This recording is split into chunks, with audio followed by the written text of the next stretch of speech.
Hi, this is Jose Hernandez here at TSM Fitness, and I wanted to talk about 8 things you should know before you open up a gym.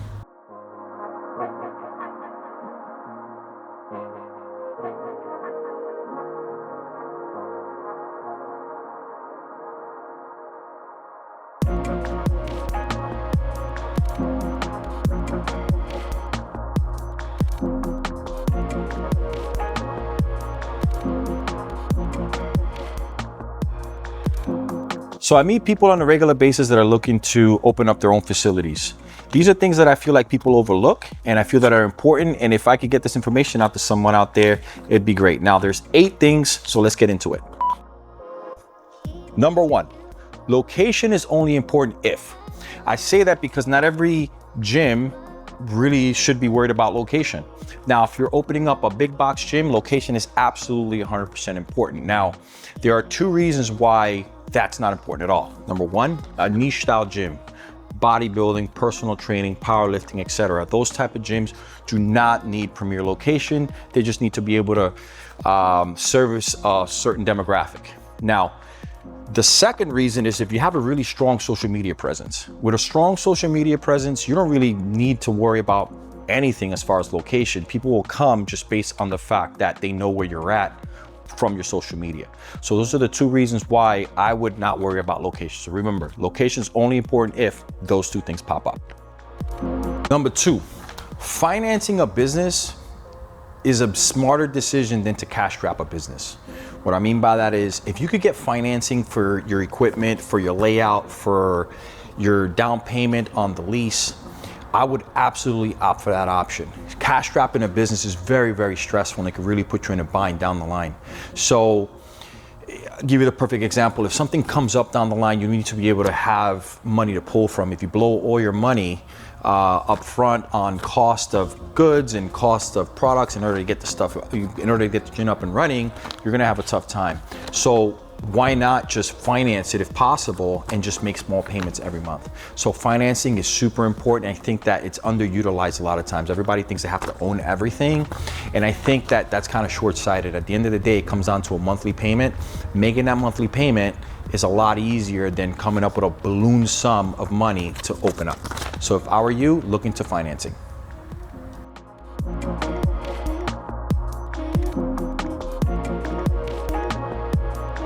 Building a strong community is something that could be overlooked. What you could offer differently from the big box gyms and these corporately owned buildings, businesses, is that you could offer community. You know, a lot of people want that and look for that nowadays. No one wants to go into a place where they don't feel welcome, or they just feel like just a number or a piece of cattle going into a building. So, I mean, don't get me wrong, there are clients that just want to be left alone and work out. But you know, I was at a CrossFit class a couple of years ago, and what I did notice about this CrossFit location was that they did such a good job with their community and building that trust between the ownership and all the members. All the members knew each other, all the owners knew the members. Not that they were in your business, but it almost felt like super welcoming. So I think that if you're gonna open up your own place, I think that that's one of those things you cannot overlook. Just make sure that you're building a strong community. Go into it with that mindset that, hey, like, I just want to make sure that everybody here feels welcome and that this is their gym as well as mine. So here's one. Not everything goes as planned. So keep that in mind when you're going through your building process, when you're going through the whole process of getting opened up. Things are gonna go wrong, and the more you keep that in the forefront of your mind, the less stressed you'll be. So at the end of the day, not everything's gonna go as planned, and that is life-saving advice right there. I think you need to worry about is having a little bit of money saved up. 3, 4, 5 months worth of savings in your little nest egg will be really, really beneficial to you in the upcoming months as you open up. There are going to be some slow months, there's going to be some downtimes, or there's going to be things that are going to pop up that are not planned for that you need to worry about. So having a nest egg is crazy important. So that is number 5. So here's another one. I think that you should learn how to negotiate your lease up front. Now, lease negotiations could, make or break your future, your gym, and the president of your gym at the same time. You have to be able to read the fine print and know how to negotiate a lease. ultimately personal guarantees, who's responsible for fixing what, that's all worked up in your lease and all in the fine print. So make sure you read your lease, make sure that you're very clear with your landlord, and make sure you try to negotiate whatever you can up front. You got to think about this. You're promising this person 5 years, 6 years, 7 years of your time, some up to 10, 15 years. So ultimately, make sure you negotiate that lease. It's always negotiable. You could always ask. You know, if you need something from the landlord, make sure you ask up front, because they will not renege on that later. Very few landlords are so easygoing that if a pipe bursts and they feel like it's your responsibility, that they're going to take care of it. It's just not going to happen. So to avoid litigation and avoiding problems in the future, make sure that you read that lease, make sure you read the fine print, and make sure you negotiate all the way through, and make sure you get the best deal possible. Build a gym for others and not yourself. You have to know your clientele and who you're serving. So if who your clientele is not who you are, you need to pick the clientele over yourself. So if you want a specific type of leg press, but you know no one's ever going to use it, it just becomes a huge waste of money. So that's just a way to avoid problems in the future as far as spending goes.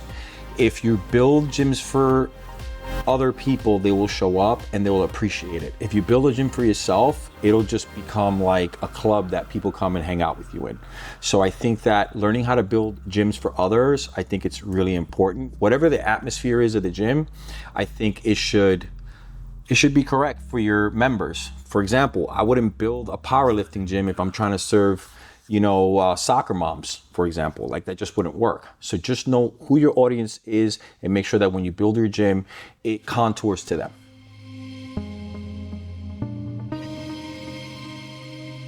Marketing is something that you cannot quit at all. Like, you're literally once you open up a gym and you open up your own location, you're in the marketing business. I hate to tell you. You're better off keeping reminding people of your services and what you provide than you are, taking out an ad on a paper. So use every tool you have possible at your benefit. So that means social media, Google Places, Google, cost per click, anything you need to do to get your information in your gym out there for people. I'm just telling you right now that if you don't do that, you're gonna suffer down the line, especially when you first open up. There's two reasons why. Number one, if you open up a big box gym, did you realize that 40 to 50% of people drop off within the first year? I mean, that's a high number. So that means for every one client you get, you're gonna lose them. For every 2 clients you get, you're gonna lose 1 every year. And actually not even every year is it says less than a year as far as the statistic goes.